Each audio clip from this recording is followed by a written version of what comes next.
I've never had a good idea that started out as a good idea. Every idea that ended up being good started out as a bad idea, or everybody told me it was a bad idea.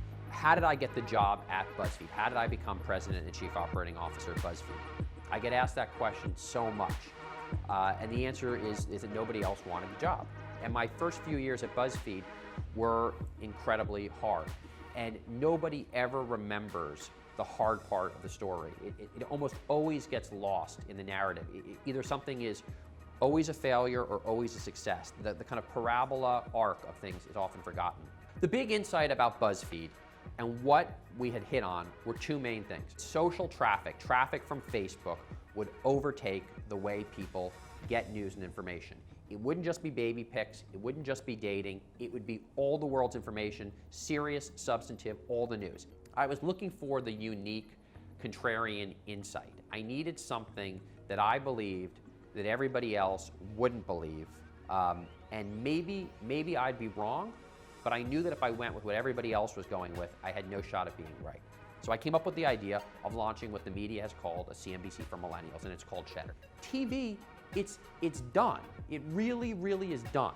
What is needed now is live linear content on these systems that everybody is getting to program their television sets. Hulu wants to go into live video. YouTube is going to do a bundle. Apple is going to do a bundle. This is the next thing. What the web did to newspapers, this is going to be so much faster and so much more dramatic. Nobody wants a shitty cable box, okay?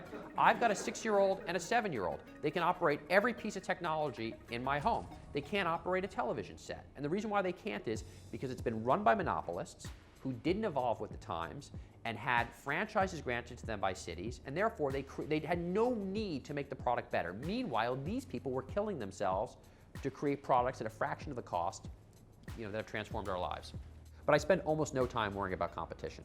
I spend all my time worrying about why is this messed up? How do we fix this? How are we going to do this next? And how can we do it as fast as possible? In any given week, people tell you that you're too intense and you're pushing too fast. And then in any given year, they ask you why you didn't do something. There's really only 250 days in a year. And a month is just so much time. If you don't get it done in a week, you're not going to get it done in a month. I'm a big believer that the people that are passionate about the content and the product and the idea are much better being mentored than, in many cases, professional management that comes in from the outside that doesn't have the same level of passion for the product. I think people underestimate subject matter interest, and they overestimate management expertise. Anyone that's interested in management can learn management, but you can't teach someone to love the idea of messing up the incumbent television ecosystem. It's a human business legacy we want to leave behind us.